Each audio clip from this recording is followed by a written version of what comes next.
You guys saw the big news this morning about an MS-13 ringleader who was arrested and will now be removed from that community in Virginia. This is a big win for the American public, and the president is very proud of Attorney General Bondi and the FBI Director Kash Patel, and they worked alongside Governor Youngkin in Virginia. So we applaud the effort of state and local law enforcement.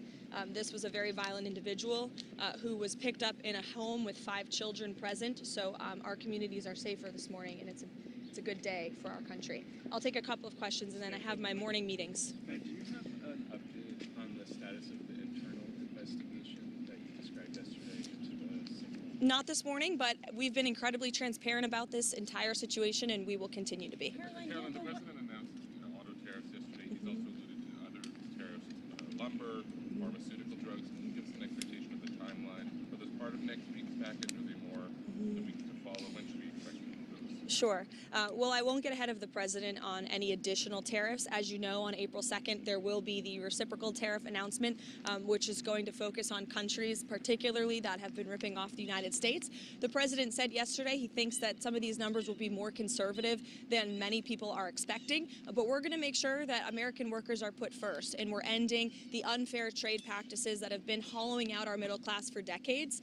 And I would just like to emphasize these auto tariffs yesterday are a big deal for auto workers in the industry. And you saw the United Auto Workers Union, Sean Fain, who wasn't the greatest fan of the president on the campaign trail, came out this morning and applauded the president for this move, saying it's a great thing for auto workers who have been sold out by unfair trade practices. So the president is determined to rebuild our manufacturing base. We want more jobs, more products made right here in the United States, which means more money in the pockets of the American people at the end of the day. Karonline, will the White House cooperate with any request from Congress regarding the signal situation? We haven't seen a request from Congress come through our inboxes yet, and when that does, we'll have an answer on that. A new YouGov poll shows that around 75% of Americans consider that the signal problem is a very serious problem. Does the administration plan to hold anyone accountable, potentially change their messaging on it moving forward? Well, we have never denied that this was a mistake, and the